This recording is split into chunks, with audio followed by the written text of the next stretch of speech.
Students, I hope you all are doing good. So अब तक आपने जो गवर्नमेंट बजट चैप्टर है उसके अंदर पढ़ा कि गवर्नमेंट बजट क्या होता है, उसकी कौन कौन सी साइड्स होती हैं, उसका रोल क्या होता है हमारी इकोनॉमी के अंदर, उसको पास करने वाली बॉडी का नाम क्या है। ठीक है, सो एक बार फिर से मैं रिपीट कर रहा हूँ 2 मिनट के अंदर।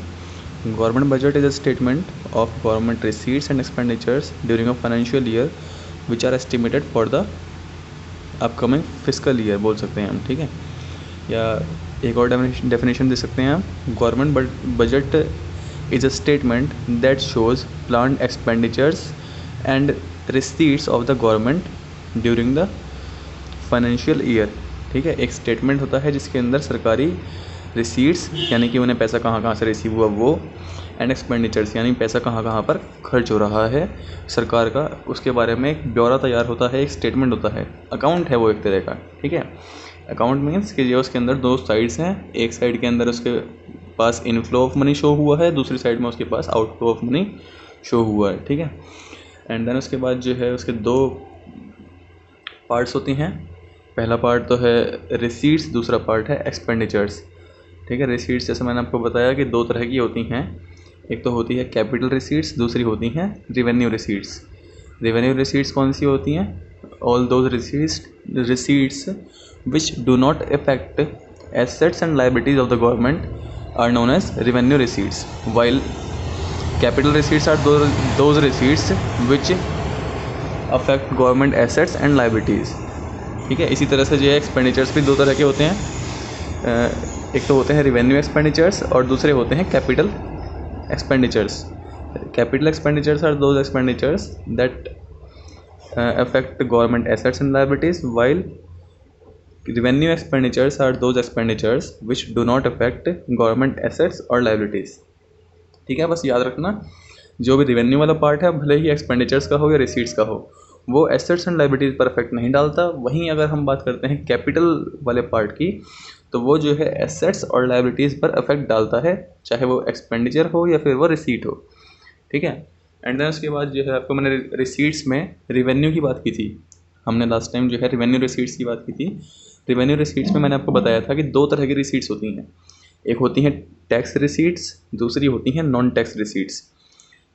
टैक्स क्या होता है आपको मैंने फिर इसमें बताया कि टैक्स के टाइप्स होते हैं कई सारे। टैक्स एक कंपलसरी पेमेंट होती है जो कि आम जनता को, सिटीजन्स को, गवर्नमेंट को पे करनी पड़ती है। तो हम सिंपली बोल सकते हैं tax is a compulsory payment which is made by the citizens या which is made by the public to the government, from public to government, बस ये याद रखना है। ठीक है, और क्यों करनी पड़ती है? For using our countries resources, देश के रिसोर्सेज का इस्तेमाल करने के लिए, साधनों का इस्तेमाल करने के लिए वो पेमेंट की जाती है सरकार को। ठीक है, फिर टैक्स जो है आपके पास कैटेगराइज थे, पहले होते हैं progressive tax and regressive tax. Progressive वो टैक्स होता है जो कि जो है जिसका टैक्स बर्डन रिच के ऊपर ज़्यादा पड़ता है और पुअर्स के ऊपर कम पड़ता है। ठीक है, एंड उसमें एक और चीज़ होती है, उसका जो टैक्स रेट है वो जैसे जैसे इनकम बढ़ती रहेगी किसी भी सिटीज़न की, वैसे वैसे उसका जो टैक्स रेट है वो भी बढ़ता रहेगा।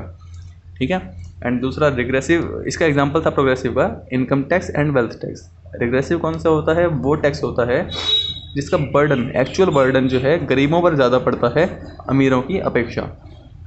ठीक है, और इसका जो है टैक्स रेट वो सेम रहता है सभी के लिए। इसी वजह से जो अमीर लोग हैं वो इसे पे करने में कोई ज़्यादा मुश्किल फेस नहीं करते हैं। वहीं अगर गरीबों की हम बात करते हैं, उनको क्योंकि सेम टैक्स अमीरों वाला ही पे करना पड़ता है, तो उनके लिए वो बहुत ज़्यादा होता है, उनके ऊपर बर्डन क्रिएट करता है। ठीक है, और इंडिया का जो टैक्स स्ट्रक्चर है वो मेनली रिग्रेसिव नेचर का है। ठीक है, एंड देन उसके बाद था direct tax and indirect tax. Direct tax वो टैक्स होता है जो जिसका बर्डन हम अपने जिसके ऊपर टैक्स इम्पोज हुआ उसी को फेस करना पड़ता है, उसी को बियर करना पड़ता है। ऐसा नहीं कि मेरा टैक्स है तो मैं किसी और के ऊपर शिफ्ट कर सकूं। वहीं इनडायरेक्ट टैक्स वो टैक्स होता है जिसका बर्डन जो है आगे वाले पर्सन के ऊपर शिफ्ट किया जा सकता है, उसको सामान सेल करके, गुड्स एंड सर्विसेज सेल करके। ठीक है, ये सब थे आपके tax receipts, like income tax है, वेल्थ टैक्स है, जीएसटी है, या फिर जो है किसी भी चीज़ के ऊपर जो सर्विस चार्ज वगैरह लग रहा है टैक्स के रूप में लग रहा है, ये सभी होती हैं टैक्स रिसीट्स। और ये जो है गवर्नमेंट की एक्चुअल इनकम में आते हैं, उसके बाद थी non tax receipts. Non tax receipts कौन सी होती हैं? वो सभी रिसीट्स जो कि सरकार को रिसीव होती है बिना अपनी एसेट्स और लाइबिलिटीज पर इफेक्ट डाले, अदर देन टैक्स। ठीक है, जैसे आपको मैंने बताया भी था लास्ट टाइम, ये हो सकता है कि गवर्नमेंट का जो है कोई पेनल्टी चार्ज कर दिया उसने, या फिर जो है कोई रजिस्ट्रेशन फ़ीस है, लाइसेंसिंग फ़ीस है, ये सभी जो फ़ीस हैं ये भी टैक्स से अलग हैं बट जो है गवर्नमेंट को रिसीव हो रही हैं। या मान लीजिए कि कोई अपना नॉमिनी बनाए बिना, अपना वारिस छोड़ बनाए बिना इस दुनिया को छोड़ के चला जाए, तो उस समय में भी वो जो प्रॉपर्टी है वो सरकार के कब्जे में आ जाती है। तो इस तरह की बहुत सारी नॉन टैक्स रिसीट्स भी थी। देन उसके बाद आज जो टॉपिक स्टार्ट होना है वो है कैपिटल रिसीट्स।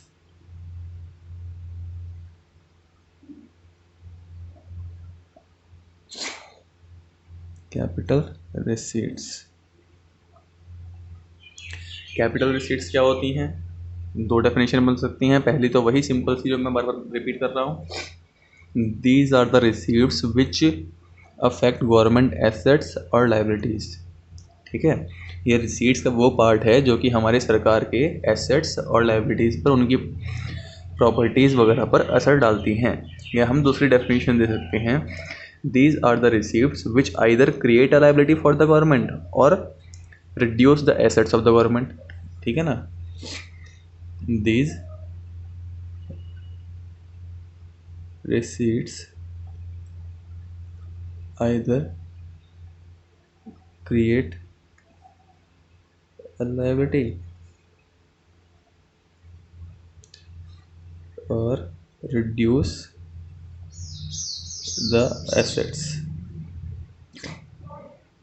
ठीक है, अब जो है ये लाइबिलिटी, देखो पैसे रिसीव हो रहे हैं सरकार को, पैसे रिसीव करने के लिए या तो वे लोन्स वगैरह की फॉर्म में किसी से पैसा उधार लेंगे। ठीक है, जब हम पैसा उधार लेंगे, सामान उधार लेंगे तो उससे क्या होगा, लाइबिलिटी क्रिएट होगी। या फिर जो हो सकता है कि मैं पैसे रिसीव करने के लिए मेरे पास जो रखा हुआ सामान है, जो मेरे पास प्रॉपर्टी है, लैंड, बिल्डिंग, मशीनरी, एटीसी, ये सब जो है मैं सेल कर दूँ। ठीक है, या फिर जो है मान लो मैंने पहले किसी और को लोन दिया था जो कि मेरी आज जो है एसेट है, और मैंने उसी लोन की रिकवरी कर ली। रिकवरी मीन्स कि मैंने जो है किसी को उधार दिया, अब मैं वो पैसे वापस ले रहा हूँ, तो मेरी वो जो पैसे जब तक उधार में दे रखे थे मैंने उसको, वो क्या थी, एसेट थी। आपने डेटर्स पढ़े हुए हैं ना, तो डेटर्स में क्या होता है, हम सामान किसी और को उधार देते हैं, जब तक मैं उसे रिसीव नहीं कर लूँगा वो मेरे क्या रहेगी, एसेट रहेगी। ठीक है, जब मैंने पैसे रिसीव कर लिए तो मेरी एसेट रिड्यूस हो जाएगी। ओके, अब उसके बाद जो है कौन कौन सी, कुछ मतलब ऐसे ही कोई पर्टिकुलर टाइप्स वगैरह नहीं है इसके, बहुत सारे एग्जांपल्स हो सकते हैं अनगिनत, बट फिर भी जो आपकी बुक के अंदर दे रखे हैं एक बार उन्हें बता देते हैं। सबसे पहला जो एग्जांपल है कैपिटल रिसीट का वो है रिकवरी ऑफ लोन्स।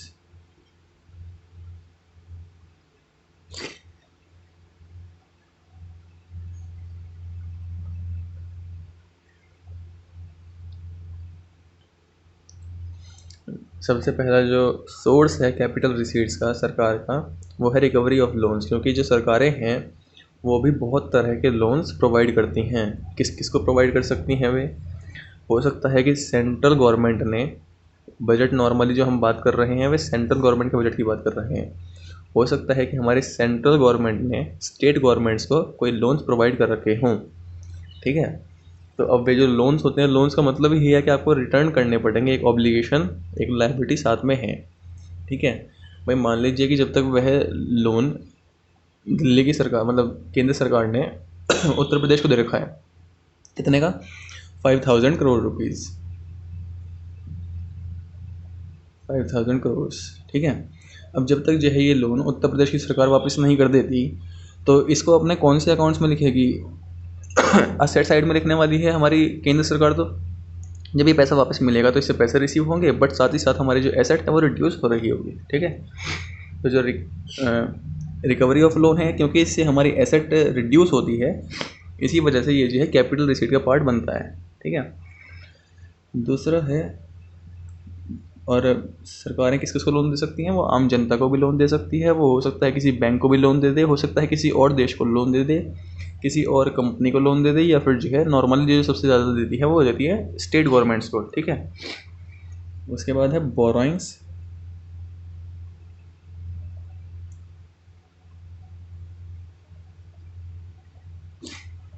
दूसरा, जैसे मैंने आपको बताया कि जो सरकार है वो अपनी नीड्स पूरी करने के लिए, नीड्स को फुलफ़िल करने के लिए किसी से उधार ले सकती है। मान लीजिए कि सरकार के पास खर्चा करने के लिए पैसे नहीं हैं, तो वो क्या करेगी उस केस में? वो सिंपल सी बात है, बोरो करेगी। बोरो किससे कर सकती है वो? सबसे पहला सोर्स तो है उसके पास जनरल पब्लिक, आम जनता के पैसे वो बोरो कर सकती है। अब आम जनता के पैसे ये नहीं कि लोगों के पास घूम घूम के जाएगी वो जो कमर्शियल बैंक्स हैं उनसे लोन ले सकती है, ठीक है? क्योंकि कमर्शियल बैंक्स के अंदर जो पैसा है वो किसका होता है? आम जनता का होता है। आपने बैंकिंग के अंदर पढ़ा हुआ है, कमर्शियल बैंक्स के पास जो भी पैसा है वो आम जनता का पैसा है, ठीक है? तो बोरोइंग या तो यह वो करेगी किससे? जनरल पब्लिक से,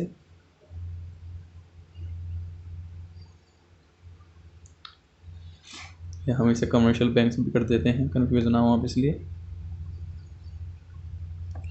या फिर वो बोरो कर सकती है आरबीआई से। आपको आरबीआई के बारे में बताया था, it is banked to the government, ठीक है? यदि सरकार को पैसे की आवश्यकता होती है तो वो आरबीआई के पास जा सकती है। या फिर जो है वो कहीं आईएमएफ वगैरह से ले सकती है, किसी और कंट्री से ले सकती है, वर्ल्ड बैंक से ले सकती है। हम लिख सकते हैं world bank, IMF, international monetary fund.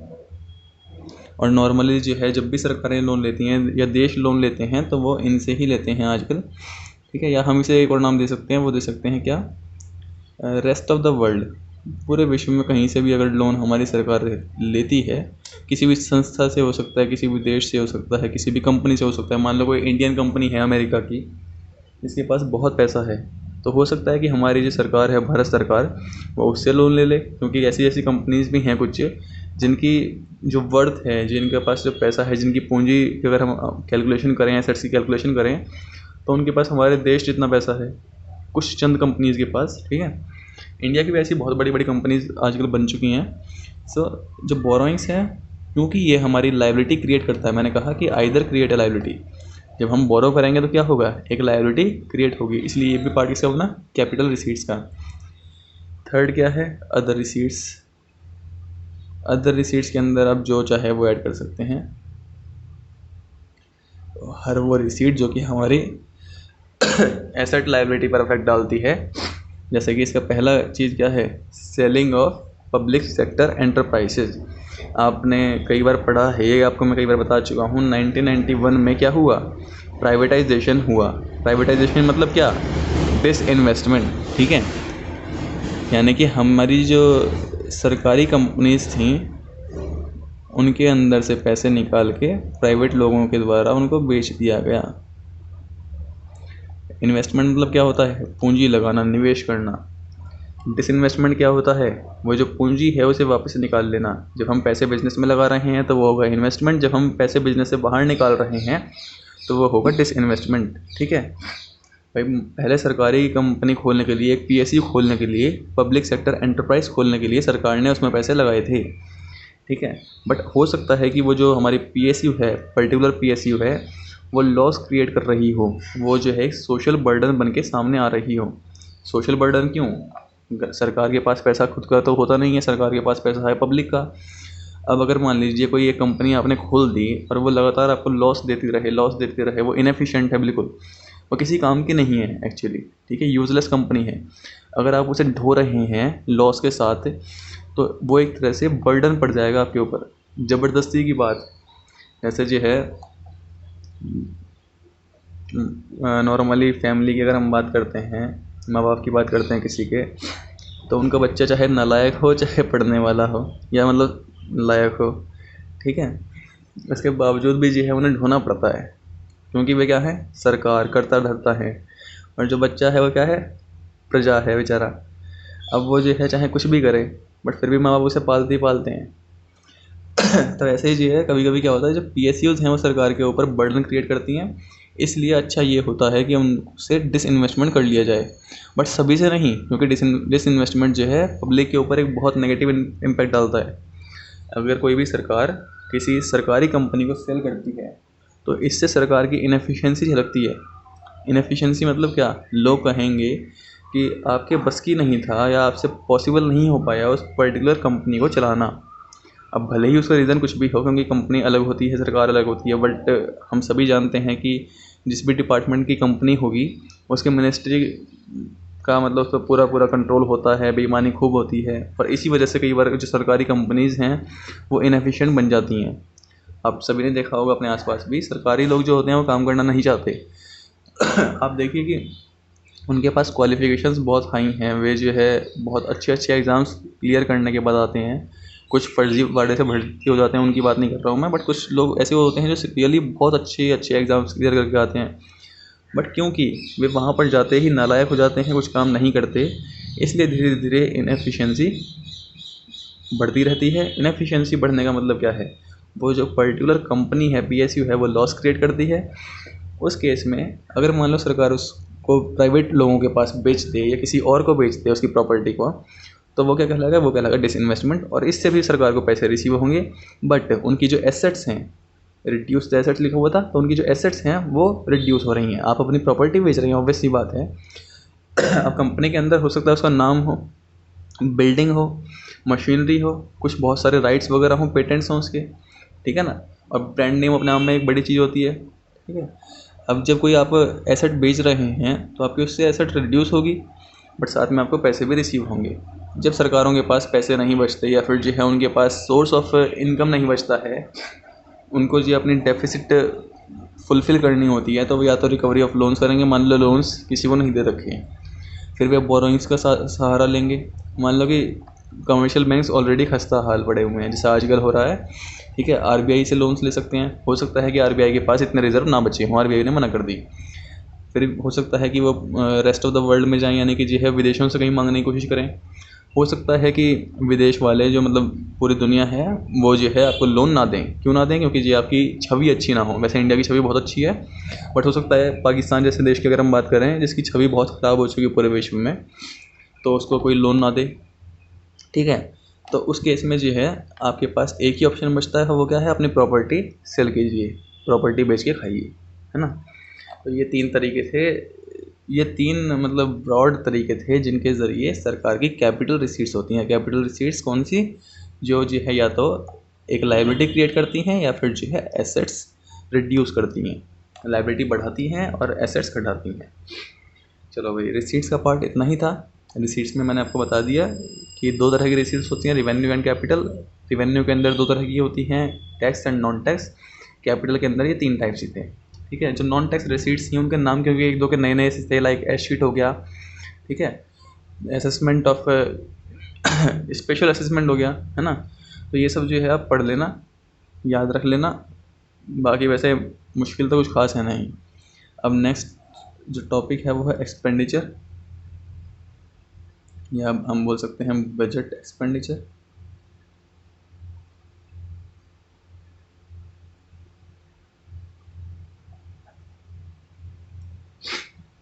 अब जो है एक्सपेंडिचर्स क्या होते हैं भाई। बजट एक्सपेंडिचर्स वही चीज़ हैं, वही एक्सपेंडिचर्स हैं एस्टिमेटेड, जो कि सरकार डिसाइड करती है कि इस फाइनेंशियल ईयर में क्या करने वाली है।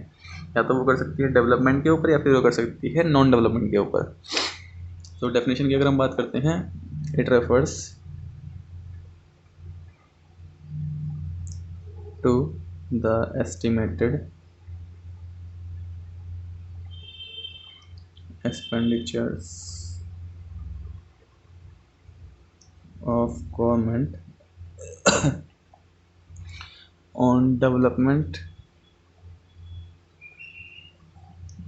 as well as non-development programs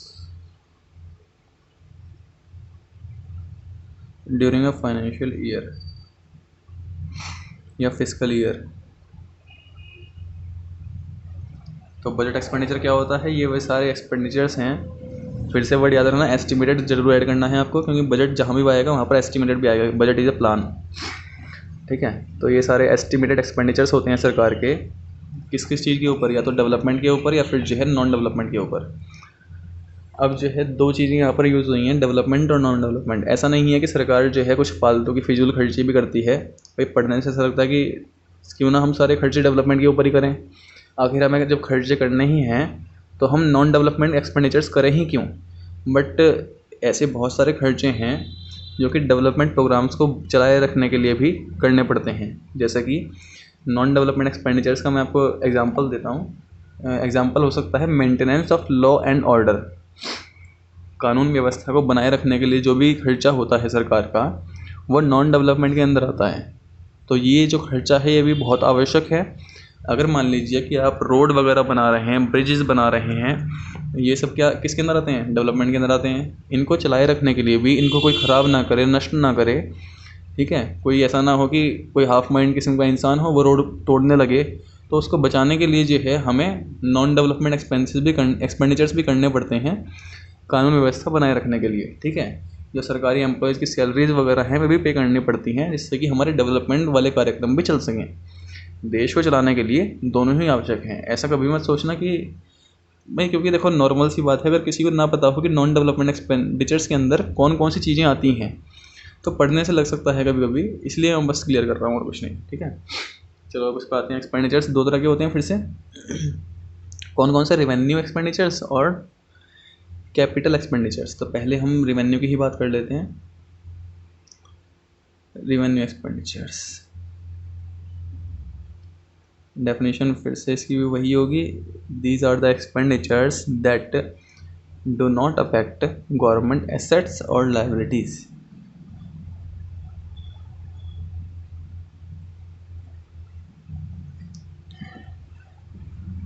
do not affect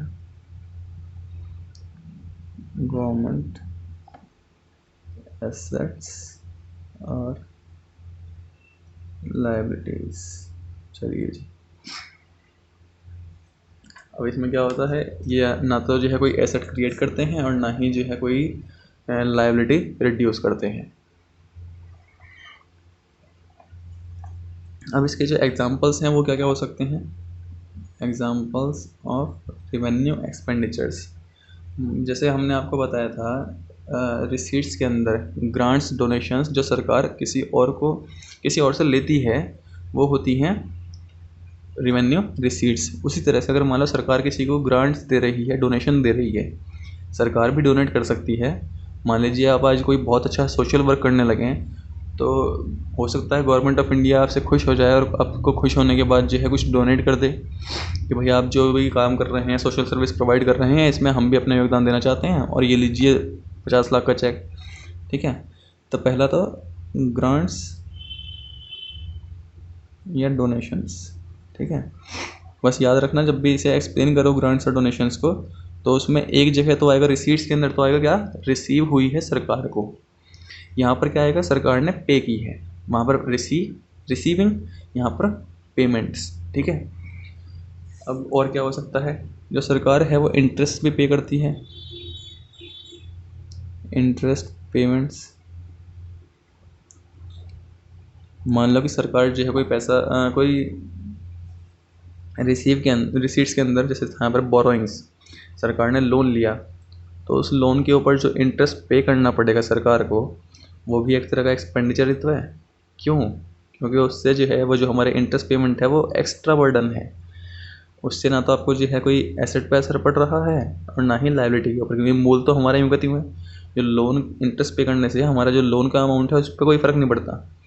ये तो आपको पे करना पड़ेगा, पेमेंट्स कंपलसरी है अगर आप इसी से उधार लेते हैं तो। या फिर जो है जैसे मैंने आपसे कहा नॉन डेवलपमेंट एक्सपेंसेस के अंदर जैसे आते हैं डिफेंस के ऊपर जो खर्चा होता है, आप जो भी जो है टैंक तोप ये सब खरीदती हैं सरकारें, फाइटर प्लेन्स, ये सभी जो है एक्सपेंडिचर्स हैं, बट इनसे हमारी कोई एसेट इम्प्रूव नहीं हो रही है, ठीक है। Maintenance of law and order, police वगैरह की मेंटेनेंस के ऊपर ये जो यूपी 100 वगैरह मतलब 112 हो चुका, खैर तो ये जो भी घूम रही हैं इन सभी को चलाने के लिए जो भी सरकारें खर्चा करती हैं वे सभी उनके रिवेन्यू एक्सपेंडिचर्स हैं।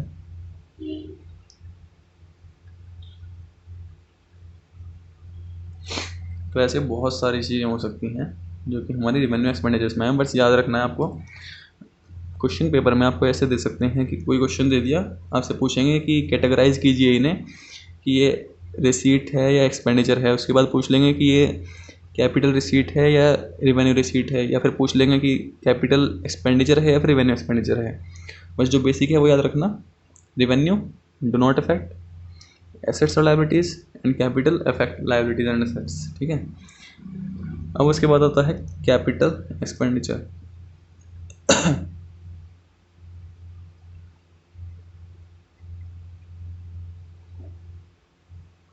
दे अफेक्ट, या हम बोल सकते हैं these expenditures either create assets or reduce liabilities of the government। आपने खर्चा किया और आपने जो है कोई लैंड बिल्डिंग ये सब खरीद लिया, सरकार ने कोई ऐसा चीज़ पे खर्चा किया जिससे जो है उसकी एसेट इंप्रूव हो रही हो, तो खर्चा ही है वो, बट उसके साथ साथ जो है उसकी एसेट भी बढ़ रही होगी। या फिर जो है हमारी जो लायबिलिटी है वो कम हो रही हो। जैसे कि हम बोल सकते हैं कि अगर यहाँ पर था recovery of loans capital receipts के अंदर, इसी तरह से अगर हम बात करते हैं कैपिटल एक्सपेंडिचर्स की, तो हो सकता है कि आप जो पेमेंट ऑफ लोन्स की बात कर रहे हो। पहले आपने बोरो किया था, ठीक है, अब जो आपने उस बोरोइंग्स का जो अमाउंट है वो रिटर्न कर दिया किसी और को, तो उससे क्या होगा, हमारी जो लायबिलिटी है वो रिड्यूस हो गई होगी। इसके एग्जांपल्स बहुत सारे हो सकते हैं, मैं फिर से मतलब वन बाय वन दे देता है। पहला expenditures on purchase of land and building, दूसरा expenditures on purchase of machinery, सरकारें मशीनरी भी खरीदती हैं। अभी आपने देखा होगा ये रोड बन रही थी बड़ौत टू बुढ़ाना वाली, इसमें जो है क्या मतलब बड़ी बड़ी मशीन्स यूज़ हो रही थी, तो वे भी जो है सरकार की एसेट है, जब चाहे उन्हें सेल कर सकती है वो। मान लो कि सरकार जो है कोई किसी कंपनी में शेयर परचेज कर ले, किसी वर्ल्ड की कंपनी में या इंडिया की कंपनी में शेयर्स परचेज कर ले अगर सरकार, तो वो भी जो उसकी एसेट क्रिएट हो रही होगी, बट खर्चे भी हैं साथ में। Purchase of shares, payment of loans,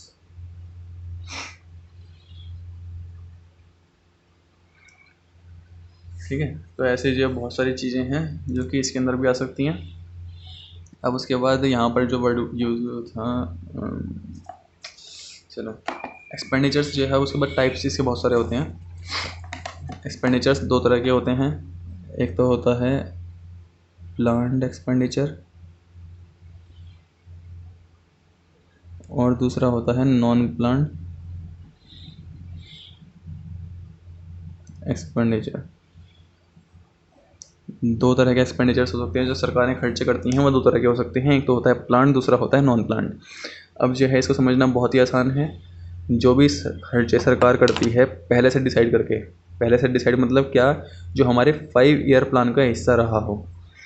आपको शायद मैंने एक दिन बताया था कि सरकारें जो हैं वो एक 5 ईयर प्लान बेसिस पे काम करती हैं। 5 ईयर प्लान बेसिस मतलब क्या होता है, जब से हम आज़ाद हुए हैं तब से ही हमारी प्रायोरिटीज़ रही हैं कि इन 5 साल के अंदर हम क्या डेवलप करेंगे। बहुत सारे सेक्टर्स हैं इंडिया के अंदर या किसी भी देश के अंदर, बहुत सारे सेक्टर्स होते हैं डेवलपमेंट के। एग्रीकल्चर हो सकता है, फूड ग्रेन्स डिपार्टमेंट हो सकता है, उसके अंदर भी सब्जियों की बात कर सकते हैं हम। जैसे कि अगर हम बात करते हैं आज़ादी की जस्ट बाद की, तो आज़ादी के जस्ट बाद जो है हमारी सरकारों ने उस टाइम जो प्राइम मिनिस्टर और गवर्नमेंट थी उस टाइम की, उनका मेन एम ये था कि हम अपना जो इंडस्ट्रियल सेक्टर है उसको डेवलप करें और साथ ही साथ फूड ग्रेन्स में जो है खुद को इंडिपेंडेंट बनाएं। क्योंकि मैंने आपको एक दिन शायद बताया भी हो कि जब 1965 में वॉर हुआ था तो इंडिया को उसमें पीछे क्यों हटना पड़ा, क्योंकि हमारे पास जो है अपना खुद का अनाज नहीं था। इंडिया एक agricultural based country, sorry I am not saying company, एक ऐसा देश जिसमें जो है सभी लोग बहुत बढ़िया आबादी खेती करती है। उस देश के अंदर क्योंकि अनाज अपने पास पर्याप्त नहीं था उस टाइम पे, और हम जो है अमेरिका से अनाज लिया करते थे, तो अमेरिका ने हमें धमकी दी थी कि आप जो है वॉर में से पीछे हट जाइए चाइना के साथ वॉर में, वरना जो है हम आपके पास गेहूँ सप्लाई करना बंद कर देंगे। तो उस टाइम पर लाल बहादुर शास्त्री जी ने पीछे हटना सही माना। क्यों? देखिए, वॉर तो बाद में भी जीत सकते हैं, पर अगर खाने के लिए गेहूँ नहीं होगा तो लड़ने वाले क्या कर लेंगे? ठीक है, बेसिक, सबसे बेसिक जो नीड है वो क्या है? अनाज। अभी कोरोना के टाइम में आप लोग देख रहे होंगे इंडिया में कुछ खास तकलीफ़ें नहीं हुई हैं। इकोनॉमी बंद होने से भी इंडिया में कुछ खास दिक्कत नहीं हुई। क्यों नहीं हुई? क्योंकि हमारे पास जो है अब सरप्लस है। अनाज जो है हमारे पास बहुत ज़्यादा मात्रा में है। सरकारें अगर लोगों को बांट भी दें, उसके बावजूद भी हमारे पास जो है अनाज बहुत ज़्यादा है। आपने शायद सुना हो उत्तर प्रदेश के अंदर चावल जो है इतना था कि 3 साल तक हम लोगों को बैठ के खिला सकते हैं।